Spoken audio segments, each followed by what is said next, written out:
Alex Spears, Down to Dunk, Athletic NBA show. Welcome back to the show, man. It's been a while. How are you? I'm doing great. Thank you for having me. It's been a fun couple of weeks in Thunderland. A So, lot of fun times in Thunderland. You know what else is fun? You know how we have to start out this show with beef? Is there beef really? between SGA and Ant Edwards? We've seen Ant Edwards say, you can't touch SGA, right? They're just going to call Yeah, yeah, yeah. foul. We've seen SGA. He's more the type of guy. He doesn't really talk a lot. He expresses himself through fashion, through social media. That's right. Yeah. What do you think about it? Is there beef there? Is there some beef? I like his approach to beef because there's always like plausible deniability. He can always just say, "Oh, that wasn't about Ant, or that wasn't about Passive, Steph." You know, passive aggressive. it is a little passive aggressive, and if he was doing it like to his own teammates, like LeBron used to do back in the day, it probably would bother me a bit more. But it kind of helps me to avoid those conversations on Twitter, like getting into petty arguments with fans of other team. So I don't mind it. And his Instagram captions very good. He's very good at it. So He yeah, is. I'm all Yeah. for it. Do you see that? Like, because these guys are going to be MVPs for years to come. MVP candidates, I shall say, for years to come. I think these two Right. guys, when it comes to Ant, SGA, Luka will obviously be in the mix, Jokic, Embiid, but those two guys are going to definitely be in the mix. Do you think this type of rivalry, this type of beef, if you will, is good? I hope so. I mean, honestly, after last year was fun, but those previous 2 years where we were coming out of like the KD Russ era, everything was amazing. Even in the Russ era that didn't turn out well, we still had other All Stars like Paul George, Carmelo Anthony, and then we had these 2 down years, and you just kind of forget what it's like to be a real basketball fan. So just to have a rivalry, even if it's kind of brand new and maybe even a little made up, and there's not really a good justification for it yet. It's just fun. It's fun to be back in the mix, to actually be able to pretend, at least for right now, to have rivalries. I do think it'll take like a playoff series against them to really crank it up to the next level. But yeah, I definitely see them. And when Memphis gets healthy, I think they're going to be another team that could potentially be a rival just because they were a rival back in the day. And so, yeah, I think there's a lot of potential there. Yeah, I mean, you say back in the mix, but even last year I had Derek Parker on, and we were talking about what OKC could do to turn the corner. Did the OKC fans see this before everybody else? Um, I mean, some did, but you never know with your own fan base, like if you're being too, biased to rose-colored glasses. I mean, there were definitely Thunder fans before this season projecting them for 50 wins. But I think, a lot of fan bases do that. So I definitely think we were higher than the national consensus was. Like I did think that there was a solid chance that they would make the playoffs as like a top 6 seed, which sounded crazy to me. Like I'm skipping the play-in, we're going straight to a top 6 seed. And I remember I was on like the Knicks Fan TV podcast, and they were a little bit surprised by that. So they were kind of thinking them more as like a playing team. So I think we were a little bit higher, but no way in hell would I have ever predicted that they would be the number one seed. I mean, the fact that Mark Dagnall might be the all-star coach is like the most absurd thing. The fact that Mark Dagnall, who's like my age, could be the coach of LeBron James. That's very bizarre. And so, Yeah. yeah, we would have never guessed that. Shouts to Knicks Fan TV. I actually work very closely with them. We have the NBA report together. So shouts to Oh, everybody nice. there. Yeah. And this pod actually might be going up on there. So shouts to them. Okay. So Chet Holmgren, right? I said he would fill every gap that this team needed. And it was interesting. A friend of mine who works in the NBA, he's actually not currently working in the NBA, wasn't as high on Chet as I was. So I sent him the picture of Chet and his guys at his jersey retirement for his high school team, right? And I sent the picture and I Yeah. said, Chet and his supporting cast just to mess with him, right? But obviously we see the camaraderie. How much of that has equaled or allowed this OKC team to be so successful? I think it's huge because especially if you think about the first iteration of the Thunder, by all accounts, like those guys got along. KD, Russ, Harden, but at the same time, like their on court fit was not seamless. Like Mm-hmm. they oftentimes succeeded in spite of the fit on court, especially with Russ and KD. And I think the difference now with this trio, maybe their like top end isn't as high as those guys. I mean, we're talking about 3 MVPs there. So maybe the top end talent isn't quite at that level, but they fit so much better on the court. They don't take away anything from each other. And so that has just made it so much easier for them to gel. And I think as a result, we get this impression that like the personalities are so much more compatible as well. But I think that might just be like a secondary thing related to how good they look on the court together. They definitely gel better. You mentioned Harden. Now, this Jalen Williams thing is real, right? Like he could be It's headed, definitely real. he could be headed towards superstardom. Like it felt like he could be headed towards stardom at one point. Now it feels like Right. to me he could be headed toward superstardom. Is this the James Harden situation 2.0? I don't think so, for a couple reasons. One, like they didn't really want to play those guys together back then. One, because they did have concerns about like just usage. Like they knew that James needed the opportunity to like to run his own team, which is why they brought him off the bench. Right. And also, like those two guys together, that would have not been a great defensive backcourt if you're playing them for long stretches together. So, like, I sort of understood it. Now they were still getting him 30 plus minutes, as a six man. But the difference with J Dub is he seems to be more willing to be a second banana. He was very willing his first season. Like he did not come in and just try to like take over the team. He kind of recognized that at that time the hierarchy was SGA, then Giddy, then him. And in that second half of the season, we were kind of screaming for him, like, please get him more touches, more usage. And so I think his rise has felt a little bit more natural. He's always been a starter, so that's not an issue. Like there's no ideas that like, oh, he has to go to another team to become a starter. And again, coming back to that fit with SGA, like they can play together. Like you have those Yeah. those segments at the beginning of the second and fourth quarter where J-Dub kind of gets to do his thing. He gets to run the show. But then when Shea comes back in, it doesn't feel stilted at all. It doesn't feel like a your turn, my turn type of thing. Like they play off each other so well. And the fact that Mark, which this would have never happened in the early days, like it was always going to be KD or Russ. But the fact that Mark drew up that final play in their recent game against the Spurs, or sorry, against the Blazers for J Dub, like to take that final game winning shot. I mean, that felt like a huge moment too. So like they're giving him those responsibilities as well. I think the thing with Harden was like he was just so far beyond that role. And because those other guys were so big in terms of their usage, it was just never going to work. The difference is Chet isn't a high usage guy. Chet can play in the flow of the game. He doesn't necessarily need to take over. Now, maybe one day he'll become that type of player. But I think that's the other reason why it works too, because it's not like he's fighting with two other guys. It's really just him and Shea as like the big usage guys on the team. Is it a concern for you, for OKC fans, that maybe another team could just throw a whole bunch of money at him like they did at Harden? No, because I mean the deal with the Harden thing was the way the cap was constructed back then. OKC could only offer him like 4 years, $60 million. If he got traded to another team, they could offer him 5 years. And that just isn't the case anymore. Like OKC is always going to be able to offer him more years, more money Okay. as long as he's with the team. So at least for his next contract, like his rookie extension, which I Mm. have to assume is going to be a max rookie extension if he keeps playing like this, that is going to lock him in for, another half decade here. And then at the end of that, we'll see where it is. But again, that's, 5 years down the road. I mean, Shea's going to come up for another contract before then. So we'll see what happens there. But I think for us, we're mostly just thinking about like these next 3 to 4 years. It feels like we're pretty locked into this core and let's see what they can do. What allowed SGA go from like all NBA level to MVP level? I feel a lot of it is the defense because Mm. in those down years when he was still great, he was still a great player. His defensive effort night to night just wasn't really there. And it was the sort of thing that fans were talking about it as if like, okay, when this team gets good, is he going to be able to turn this on or is he going to be a liability? Because he did have some nights where he just looked like not that he would become someone that would get targeted, but just like wasn't going to be a strength of your defense, certainly. And the way he turned that on starting last year and then into this year, where now it's like he's leading the league in steals. He helps this team so much get out into transition where they are so good now, and part of that is Chet too. He's a great transition player.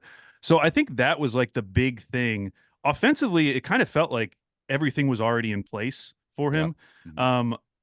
I think Thunder fans, if we wanted one more thing, it would be could you shoot a couple more threes? Because Mhm. you look across this roster, yes, I think they're probably still number one or number two in 3-point percentage, but they're not like a high volume 3-point shooting team. And when I look at a team like the Clippers, I'm so terrified of them in the playoffs because they have so many good 3-point shooters and it's all concentrated in their main guys who are going to be playing a ton of minutes in the playoffs. Like PG, Kawhi, Harden, all those guys are high volume. Norm Powell is high volume. So against a team like that, yeah, we might shoot well, but are we going to be able to keep up with the Clippers? So I do wish somebody needs to start shooting more threes, whether it's Shea or J Dub has picked it up a little bit, but still, like, we need like a high volume shooter because right now it's basically Isaiah Joe. Yeah, And so it'd yeah. be nice to have another guy like that. Yeah, it's interesting. At some point, you're playing the math game. Like you have to shoot enough of them, right? But it is interesting when it comes to SGA. I feel like his game is tailor made for the playoffs because in end of shot clock situations, end of game situations, he could get in the mid range and score. And I believe like this is the year when he's gonna like OKC's gonna take out like a Lakers or Warriors. Hopefully those teams make it like a Suns, and that's when SGA becomes like a household name. Like our grandmas will know who SGA is after Right. that. Yeah, I mean, I would love for them to get to a second round series just because all of those matchups, assuming like the top four moved on, which it's not sure because the West is crazy, but all of those matchups are so interesting to me, like OKC Denver, OKC Clippers, or OKC Minnesota, which the Minnesota one in particular is super interesting because that was the team OKC played in the play-in last year, and they just got stomped. Like they got completely outclassed. And in the summer, all Thunder fans were talking about is like, how do we match up with Minnesota? Like we weren't even really worrying about Denver because it's like we're probably not going to beat Denver. It's like how could we match up with Minnesota because we have to be able to match up with this team who we feel like is around our tier. And then coming into this year, the addition of Chet and Kenrich Williams, who did not play in that playing game, has kind of flipped that matchup on its head. And so those matchups have been so interesting, like kind of the chess match in them. And they're playing again on Monday. So that'll be their fourth and final matchup. But I was just on Dane Moore, his podcast, and we're both just kind of hoping that that becomes like a second round series because the matchup is so interesting because they have the obvious advantage of size, but then OKC has been incredible at turning them over and getting out in transition, which has just wrecked everything for Minnesota. How big of a concern is it for you, the interior physicality that OKC might lack? Like we saw it against the Lakers, I don't know, maybe 2 weeks ago when you're going Yeah. against like a AD LeBron, and you even mentioned Minnesota now. It's tough for them in those situations, right? Yeah, in certain matchups, like with Minnesota, it doesn't bother me as much when Minnesota's on offense because you don't feel like Gobert, Mm, even though he's had a really good game against the Thunder this year, but you don't feel like he's the guy who's just going to go down the post, punish you over and over and over again. You do feel their size though on defense, where they just like can just destroy OKC on the glass. LA, the Lakers, they're the team that of the quote unquote bad teams or like the mediocre teams right now, they're the team that scares me because I do feel like I feel their size on offense and on defense with AD. I mean, we just don't have I mean, Chet tries yeah. his best, but like it's really hard for us to match up with someone like AD. So, yeah, and that's like thinking ahead to the trade deadline, that's Ooh. where I start to like focus in because there was a game not too long ago where Chet got two early fouls. And it was the first time it had really happened. And I thought, like, man, what are they going to do if they get to the playoffs? Chet gets two early fouls against a team like Minnesota or LA. Normally they would throw in Kenrich Williams at the five. But like, do you really want to do that against a super huge team? And then we're going to J Will, who I like, but like if J Will's playing significant minutes in the playoffs, I'm probably going to be a little worried. So if we could get someone in that mold as a backup center who can bring some size but still play within the flow of this offense, that would be like the perfect ideal piece for me. Yeah, I mean, in fairness to Chet, like Bam struggled against LeBron and AD, right? In the Oh, bubble. totally. Yeah. Like, so, and Bam is one of the better defensive players in the league. So it's like, in fairness to Chet, but it's like, I think you do need some more interior presence. You mentioned trade deadline. It feels like to me that you want more of an incremental move than a splashy move. I mean, if there was a splashy move to be made, I would certainly be open to it. I just think realistically, knowing what Presti has said about this team, wanting to see how they do in the playoffs together before making any like significant moves, I feel like the most likely scenario, if they do something, is going to be more like small to medium. Like we've talked about Kelly Olynyk, if we could get him because he's on expiring. We've talked about some of the Nets guys like Royce O'Neal or Dorian Finney-Smith, like just trying to bring in another big wing. Those are the type of names that we feel like are realistic.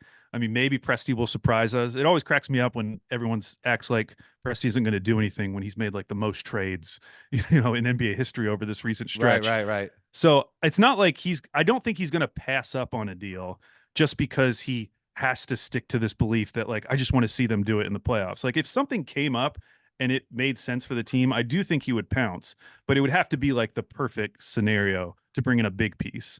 Yeah, if you look at basketball decision makers' tendencies, it would feel like OKC and the Sixers would make a move before this trade deadline, right?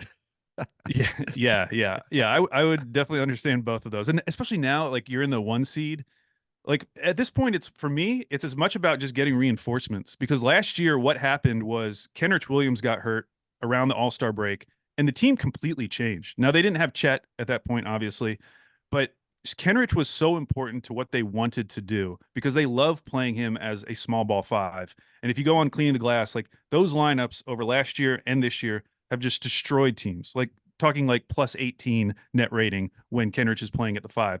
So that completely changed things. And so I'm just thinking, like, okay, what if that happened again? Like, what if we did suffer another injury? Do we really have like the backups that we need to be able to keep the momentum going into the playoffs? Or would it just be like oh, that's a bummer. Better luck next year. We'll probably be an underdog in the first round? It feels like Josh Giddey would be the trade piece, right? Just for like his redundancy, his skill set with SGA. I mean, J Dub definitely untouchable. Obviously Right. SGA, obviously Chet. Yeah. Would you consider Lou Dort untouchable?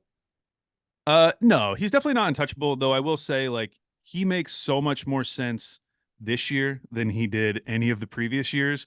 Because his usage, I mean, I wrote it down yesterday. His usage, like a couple of years ago, was like 22 or 23. Mm-hmm. It's now down to 15. Yeah. Like everything makes way more sense with Lou now. The type of threes he's getting, he's cut way down on his above the break threes while maintaining his corner three rate. And he's always been a good corner three shooter. He's always been over 40%. So his percentages have finally started to come up. I mean, he's shooting amazing from three this year. You still see moments, and you saw this in the most recent game against the Timberwolves, where he has these like crazy drives where he's taking on Karl Anthony Towns, and it doesn't look like it's going to work out. And he made it work in that game. So you still see some of that recklessness on offense, but I just think he's in such a more appropriate role for him now that I'm not as like antsy to get him off the team. Yeah, it feels like he's not the exact player that Bruce Brown is by any means, but I do feel like he's never going to get his just due until OKC wins the championship. That's probably true. And I think like listen, his calling card's always going to be defense, and we saw even his rookie year, like the way he guarded Harden in that first round series in the bubble, like that's his calling. That's why he gets paid. And so I think if they have some matchups like that, for instance, against an Anthony Edwards, who only took 10 shots in that most recent game, I think that's how he's going to build on his notoriety. There were Thunder fans like a few years ago. There was like, can he be more? Like, is his offensive ceiling more? But I think he's finally like in the correct role for Lou Dort. Also, you have to honor him as a shooter, which is really important. Uh, you do. The question is, will teams? Because I mean, if you look at this team, at least at the starting lineup, like the play right now with OKC is, and this is what I think will happen in the playoffs. You put your center on Giddey, and you keep Yeah. your big man around the rim because you don't trust Giddey. The second thing you would say is let Lou Dort do whatever he wants because we would much rather have Lou Dort taking shots or driving to the rim than SGA, Dort, or Chet doing anything. So I still think teams are going to lay off of him, and I just hope that this shooting run he's on continues and that it's based more about like the shots he's taking, his shot diet, rather than just being a really good streak from him. So from what I'm gathering, it would feel like a Josh Giddey package for Laurie Marketing would solve those problems, right? I mean, I would be open to it. One of the reasons I like Markkinen, and I don't think there's any chance they will get him, but of the guys, I looked this up not too long ago. Like of the guys who are 20-point scorers, he had the lowest usage. Now it was still a high usage, but he's one of those guys who I do think could theoretically fit without taking the ball away too much. Now you're going to have to change some things, like he is going to take more shots, but Giddy's taking a decent number of shots over the course of this season. So that I think would be super interesting. I just don't think it's going to happen, and it's also really hard for me to figure out the trade value for Giddey. Like, I just don't know if teams are falling over themselves to trade for him in the way they might have, like at the end of last year, Right, when he right. did really have a nice second half run. He's like his whole season has been really strange because well, obviously there's been like the off the court issues, but when he was playing at his absolute worst, the team was still good. Now he started to play a lot better, and the team has gone to way new heights. But there's still this part of me that wonders, like, what do you do in the playoffs? Like, if he starts off 0 for 2 from three, he shot 0 for 4 against Timberwolves in the most recent game. Does Mark pull him? Because it's not just that putting Gobert on Giddy lets Gobert kind of hang out around the rim. You Yeah. also now are putting a big wing on Chet, and that kind of takes away some of the uniqueness of Chet. Like one of the things that makes Chet so interesting on the court is that when you match up him with a center, he can pull that center away the rim with his 3-point shooting. He can also attack closeouts really well. Yeah. When you put a big wing on him, it's not like he's going down to the post, calling for the ball, and going to do all these post moves on him. Like that's just not Right. his game right now. So I really do think that could potentially screw things up in a big way come playoff time. And the question is like, how quick is Dagnall's trigger going to be in Yeah. terms of pulling Giddy off the court? It felt like from the beginning of time, there was always some sort of redundancy when it came to SGA and Josh Giddey. Not that they're the same player, but they don't really fit well because they don't really get into their spot up shooting bag. Like, does that feel like the case to you then? And do you feel like that's an issue even till this day? Yeah, I mean the craziest like little micro moment in recent Thunder history was 2 seasons ago. It was right before Shea got hurt for the rest of the season, and they played a game together. And it was the first game where OKC basically decided, hey, we're going to let Giddy run the show. We're going to play Shea primarily as an off-ball player. And they both had great games. I think they both scored like Shea scored 30 points, Giddy was over 20 points. But in the post-game press conference, they asked Shea about it, and he basically said like as nicely as possible, like this isn't plan A.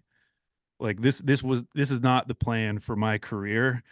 And you saw it for the first time that okay, maybe this won't work, because we were kind of thinking about Shea as maybe he could be like a really good off-ball player, because obviously like that's probably not going to be Giddy's game, like unless he becomes a good shooter all of a sudden. And then it's funny to look back at how we were talking about that now to now, where it's like, obviously you want the ball in Shea's hand. Like, why would you want to put the ball in Giddy's hand? Yes, he's a great passer, but Shea and J Dub now bring so much more, just like a dynamic nature to the court. And so, yeah, you do get to the point where it's like, okay, well, in that case, if we're taking the ball out of Giddy's hands, then what is he really doing on the court for you? He's a really good rebounder. And that's the big thing I think that a lot of fans miss, is that if you take Giddy off of that starting lineup, all of a sudden their terrible rebounding becomes even Mm. worse because he's the best rebounder on the team. Like right now, they're the third worst in offensive rebound percentage, and they're second worst in defensive rebounding percentage. If you take Giddy off of that, and now you just have like a bunch of like J Dub's a really below average rebounder. Chet for a center is an amazing rebounder. Shea is actually a pretty good rebounder, but Dort's not a great rebounder. Now you're now you're struggling even more on the board. So it becomes this very delicate balance in terms of if you're replacing him, it's got to be someone who's bringing you something on the boards. You can't just replace him with Cason Wallace or Isaiah Joe and expect everything to work out, even though those guys do bring a lot of things that Giddy doesn't in terms of 3-point shooting and defense. So it is a very delicate balance trying to figure out what comes next after Giddy. So you're a very experienced podcast, so I'm gonna let you finish us off with the last topic. You got two options: a Poku Mm. update, or your biggest takeaways Oh, from the, or your biggest takeaways from the Wemby Chet matchup. well, I can do the Poku update in like 10 seconds. All right, so let's do both. Yeah, Poku update is that the train has come to the end of the line, Oh and man. he's mostly not dressing, and he will probably be on another team at the trade deadline, not necessarily because he's playing for them, but I just think that it makes the most sense. I mean, he's coming up for an extension this summer. They don't want to have to keep him on the books going into next year when he's clearly not playing. They could use that roster spot for something else. So I think it's sayonara for Poku, which is very And for, sad. for the NBA or for OKC? I hope just for their OKC. Okay. I hope that he gets another shot, because legitimately last year he had started to figure some things out, and Yeah. Thunder fans were actually excited about the idea of seeing Chet and Poku as like a front court pairing. It has not happened. In terms of the Chet and Wemby matchup, Can I I say mean, one thing? yeah, This yeah, is yeah. my biggest takeaway from the Chet and Wemby matchup. You ever see those things outside the car dealership that are like, Yeah, the waving inflatable yeah, it men, just felt yeah. like two. It felt like two of those guys playing basketball. I mean, it's so cool that it does seem to be it's not just a made up rivalry. Like those Yeah. two guys do seem to dislike each other, or at least like respect each other enough to want to go at each other. Hmm. And I think what's cool about it is it's not just this thing that was made out of thin air. Like these guys played together previously, like on the world circuit with like USA versus France. They obviously get compared together because they look somewhat similar in terms of their body frames. But I just love that there's this kind of matchup because we don't really have that even with someone like Shea. I mean, you brought up Anthony Edwards, but that doesn't even feel like as big of a rivalry as Chet versus Wemby. And long term, like Wemby is, I think Wemby's like generational. Yeah, that's I, right. I, Yeah. Yeah. and so I don't, it doesn't bother me that like Wemby is starting to, I think actually he's the favorite now for rookie of the year after Chet was for a really long time. Hmm. It just doesn't really bother me because the role Chet is playing on this team is so much different than the role Wemby is needing to play. Wemby needs to be the face of that franchise. He needs to be their SGA, and we're asking Chet really to be like the third guy a lot of nights. So Right. I think it's really fun, but I don't, it doesn't like upset me when people are like, oh, Wemby's obviously going to be the greater player. Like, yeah, he probably will be, but we're so happy to have Chet because as you mentioned, like he just filled in every checkbox that had been left unchecked previously. Couldn't have said it better. Alex, great stuff. You're always welcome back on the show. Where can we find you? Social media, everywhere else? Yeah, I'm still on Twitter at @AlBabyCakes. And then if you want to listen to some Thunder content, Wednesdays on Down to Dunk, and then Fridays on the Athletic NBA show with Slam and Jam. Great stuff, Alex. You're always welcome back on the show and talk soon. All right. Thanks so much, Gumbo.